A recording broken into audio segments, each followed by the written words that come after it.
Is the future of sustainable fashion a scary future or is it a hopeful future?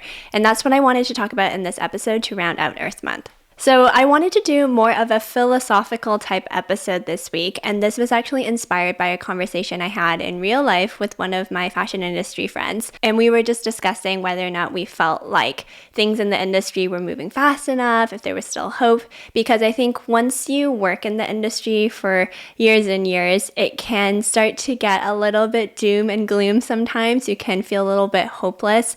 And I talked about that a little bit in my conversation with Cynthia. I had an interview with her a few episodes back, and then we also discussed a lot of things around certifications and regulations this month as well. So I wanted to round it all out. And so let's talk about it. Are things actually salvageable, or are we doomed? So first of all, I just wanted to say I live for a future where I no longer have to say I work with sustainable fashion brands or genuinely conscious brands. I can just say I work with fashion brands because it's table stakes for everyone to be sustainable and everyone to be conscious.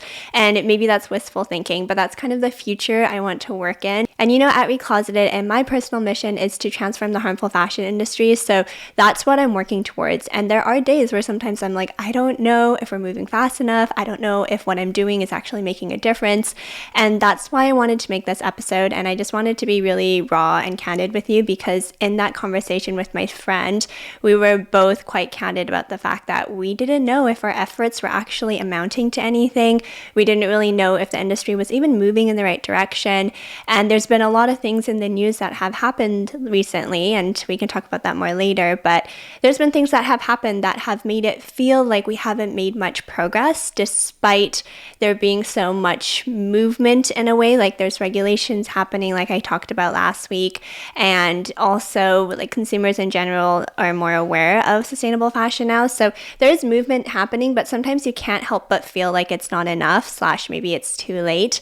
And so yeah, let's just talk about it, because I know a lot of people feel that way. And then if we don't talk about it, it can feel really lonely and isolating as we're all working in this industry together. So yeah, let's talk about it. I will say that when I first found out about the unglamorous side of fashion over half a decade ago, there weren't as many people in my life and in my immediate circle that were also aware of it. So people generally knew about fast fashion and the fact that they didn't need to be buying from Forever 21 or H&M at the time, because that was kind of the big brands. Shein wasn't as big yet, but anyways, people kind of knew it was bad, but people didn't really know. And then no one was really talking about sustainable fashion or even the term fast fashion as much as today.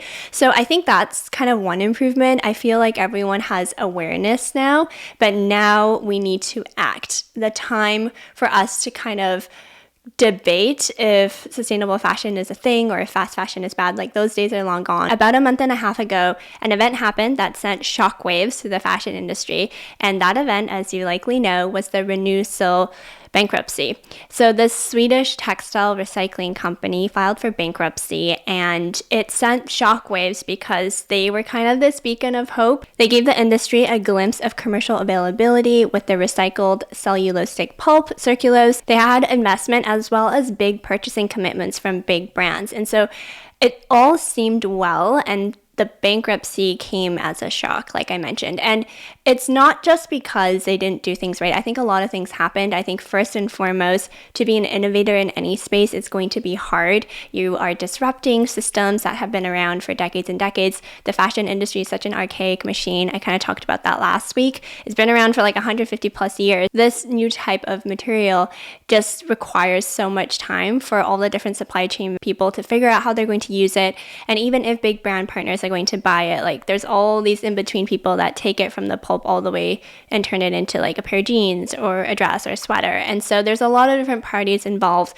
Each of those different parties, there's going to be time added, there's going to be money added. And so the systems just didn't set it up for success. And then on top of that, the economy's also been really tricky as well, right? With inflation, interest rates, and then I think the bottom line too is that from a price perspective, it still doesn't seem like consumers are actually genuinely willing to pay more for clothes that are made better and have better materials. And so if consumers don't have that willingness to pay, brands still have like pressed margins. And so if they're going to be paying more for a certain type of material, then they need to cut costs elsewhere, right? Like whether it's on packaging or even with team, like it's just tough. So there's a bit of a give and a take here. And I just think that they weren't set up for success. But because of that, they filed for bankruptcy, and hopefully like it'll be resolved and someone will buy it and they can continue. But I think that it sent shockwaves to the industry, and a lot of people are like, why are we doing this? Does this even matter? And there was like a whole spiral. And this is just one example I wanted to bring up because it was so recent, but it gives us a very stark reality check, because if we don't change, and even if we have innovative companies doing cool things, if they're not set up for success, and if the system around them doesn't change, and if there isn't a willingness from all parties involved to actually take action, then we're actually not going to get anywhere. So I feel like we're in this messy middle where we know we need to do stuff and people are starting to do stuff, but we're doing stuff in a broken system that hasn't changed for decades and decades, and we also don't have time on our side. So it's just like a lot. So because of that, I wanted to flip this, because we could talk about it for hours, but that wouldn't be very productive. So I wanted to kind of break down all the different stakeholders, in my opinion, that are involved. And by and large, I think in this entire ecosystem, we can sum it down to 5 main stakeholders. There's of course more, but I wanted to simplify things a little bit and generalize a bit. But there's of course governments first and foremost, right? How are different government bodies going to play into this? We have the fashion brands, we have everyday consumers, so, people that buy clothes, we have investors, and then also supply chain partners. So I would say like the bulk of the discussion typically is around like government, brands, and consumers, but I do think that investors and supply chain partners have a part to play as well, albeit maybe like a kind of smaller part, but I still think it's important to include them in this conversation. So let's start with government. I talked about government and regulation in last week's episode, so if you haven't already, go back and listen, because I talk about how brands can prepare for all the incoming sustainability regulation coming down the pipeline. But I feel like government needs to continue to figure out the regulation issues, and they need to do it in a way where it's going to be fair, it's going to actually do what we want it to do, and also it's important that it doesn't contradict each other. I have empathy though, like I mentioned in last week's episode, that this is very complex, and we were putting rules on a game that has already been played for like over a century now. So I get it, it's going to be messy, but I do think we need to act, and we need to act in a way that is smart and intentional and strategic. So that's kind of the first thing, which is, kind of being taken care of. So that's good. And when it comes to a fashion brand perspective, I feel like this is kind of where it gets tricky, because fashion brands are currently incentivized to make profits, which makes sense because they're all for-profit companies. And so at the end of the day, they want to protect their bottom line. And being sustainable sometimes can affect that, because if you're paying more for materials, you're paying more for manufacturing, obviously your profit's going to go lower. So you have to think about what else you can kind of trim, or you just accept it and you accept the fact that you're not going to be as profitable potentially. So that's like one piece. But then the other piece is the business model that fashion currently plays in, which is, you only make money when you sell stuff. So it is in your best interest to make more of that stuff. So those are 2 things that I feel like we need to figure out.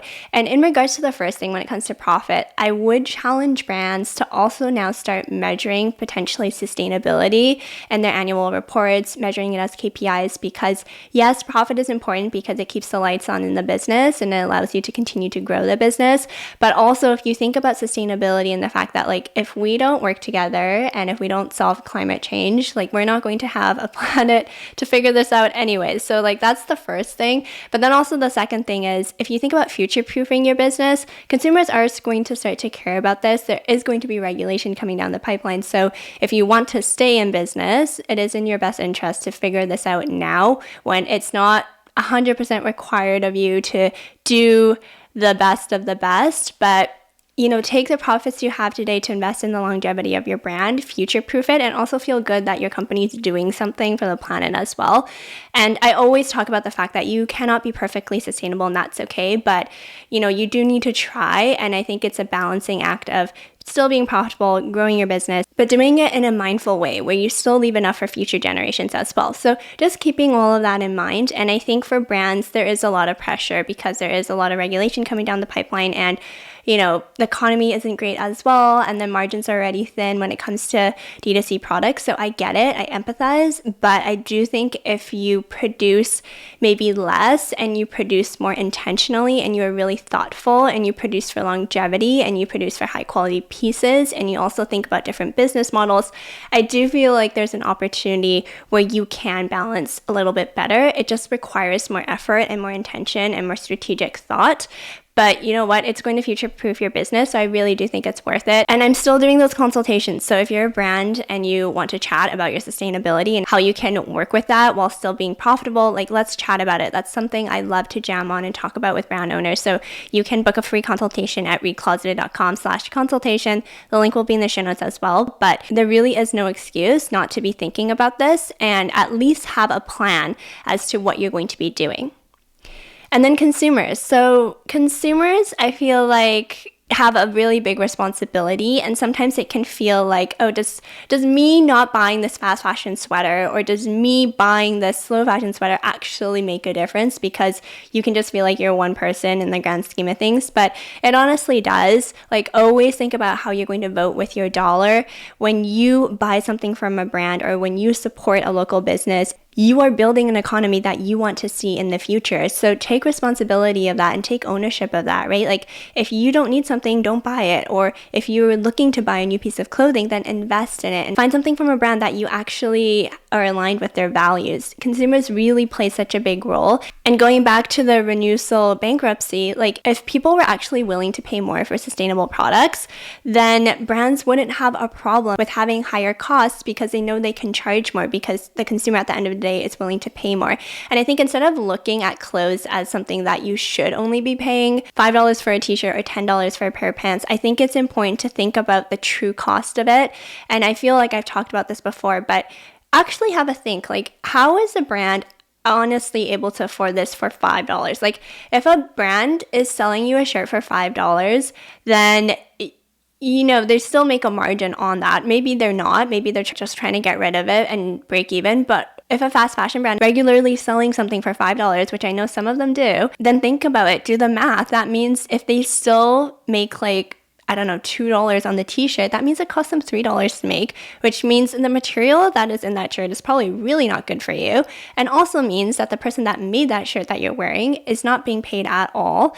And so can you in good conscience wear this shirt knowing that it cost you $5, which yes, is a deal for you, but you know, you probably don't want that touching your skin. Plus, you probably can't be proud of how the shirt came to be. Like, actually think about that before you buy it. And I know sometimes that we have shopping impulses, but it is really important to think about the fact that, like, can you be proud of what you're buying? Like, if we pulled up your credit card statement or we looked at everything you bought in the last year, can you actually, like, can you look me in the eye and like say that you're proud of what you bought, and can you justify what you bought? Is it aligned with your values? I think that's really, really important, because put your money where your mouth is. That's so important. If brands understand they can charge more and there's a willingness to pay, you will get better materials. You will be able to be proud of who actually made your clothes. Like, I think that's so important. So consumers do have a big role to play. Take responsibility in your actions, because our actions all together make such a big movement. And I know sometimes you can feel like you're just one person, but even telling your friends, even telling your family members, or just telling them, like, questioning them the way I just asked you, right? Like, what's the true cost of what you're buying? Like, think about why this is only $15 or $20. Like, do the math, because like, a company is at the end of the day not going to sell you something that costs them more to make, right? Like, they're not going to pay $10 to make a shirt and sell it to you for $5. That makes no business sense. So do the math. Does it check out, right? So I think that's really important. I'm not going to go on too much of a rant here, but there's a couple of things that I think are important from an investor and finance perspective. First and foremost, I think most investors have way too short of a time horizon.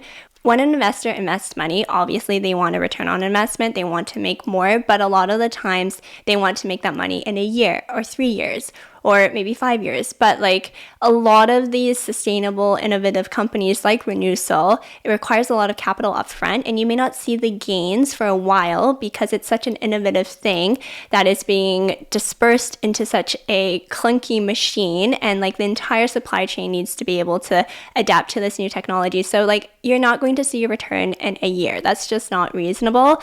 And because a bank or like a VC fund or a hedge fund doesn't see a short enough time horizon for the ROI, they might take that money and put it somewhere else. You know, like, I think the future really is in sustainable businesses. So I would love to see funds at least allocate like a certain percentage to investing in like green businesses, and actually green businesses, not just like existing oil companies that are doing like a green business offshoot, you know, like actual companies are doing good things. And then, so like the time horizon is something that I would challenge. I think it's important to make long-term and short-term investments. And maybe if you need those short-term cash flow investments, like you invested in tech or an industry that is a little bit more stable, but then also think about the longevity of your portfolio. And I would challenge you to also look at some longer time horizons into companies that are doing some really cool things, but maybe won't see the benefits for like 5 to 10 years, right? Like we need to be realistic about when we can actually have benefits and reach returns on ROIs. So that's kind of my little rant there. And then, yeah, supply chain partners. I think supply chain partners are at the beck and call of the brands, because at the end of the day, the brands are their customers, so they kind of have to do what the brands say. But I do think supply chain partners should just be a little bit more open to new ways of doing things and new innovative materials, because sometimes I sense there's like a little bit of fear because there's a lot of, oh, we've always done it this way and we don't want to change. And so in that thinking, you are putting yourself out of business, unfortunately. Like as much as brands need to future-proof themselves, supply chain partners do as well. So, mills and manufacturers, be open to working with these new materials. And I think if you are open to it, you'll actually get more business because of the regulation that's coming down the pipeline. Like a lot of brands need better materials, need better production partners. So I would encourage you to not be so, I guess, like grandfatherly, if that makes sense, where it's like, oh, we've always done it this way. Just not be so set in your ways, because I do think it's important to allow innovation to flourish and be able to future-proof your brand. So yeah, I think long story short, everything is always salvageable. I'm definitely an optimist, but I do think after working in this industry for over half a decade now, it does sometimes get to you, right? Like you learn things and you see things and you're like, ooh, I don't know, like why am I doing this? Does this even like matter? But at the end of the day, I think if we all felt that way and stopped doing things, it really actually would be catastrophic. So we do need to continue. And if there's days you're feeling down, that's fine. Like feel free to DM us at Recloseted, send us an email. Like we will cheer you on, and we're on this together. We're on this mission to transform the harmful fashion industry together. We all have a part to play, right? Like I just talked about what government needs to do, what brands need to do, what consumers need to do, what investors need to do, and what supply chain partners need to do. But we all have a role in this. We're all working towards the same mission. So just remember that. And I think the renewal bankruptcy really was just a reality check that like the system needs to change, which I feel like regulation is starting to do, but we also need to push change. Change is difficult, change is scary, but change is inevitable to survive. So if we actually want to make a fashion industry where we no longer have to say we're working in the sustainable fashion space, then we need to change and we need to do better. And how we're going to do that is by not giving up, keep persevering, and taking action. So I hope that this was helpful. I just kind of wanted to end off Earth Month in just more of a realistic but also optimistic rally cry, if you will, because we do need to do things. Like we can't keep doing what we're doing. Things need to change. And so what better way to end off Earth Month than just by saying like we need to take action. So yeah, I would love to hear what you think. If you're watching this on YouTube, you can leave me a comment down below around what you think needs to happen in the fashion industry, or if you had a magic wand to wave, like what you would do, because I would love to start a discussion there as well. So thanks for listening as always, and you got this. Like we're all in this together, and we will transform the harmful fashion industry.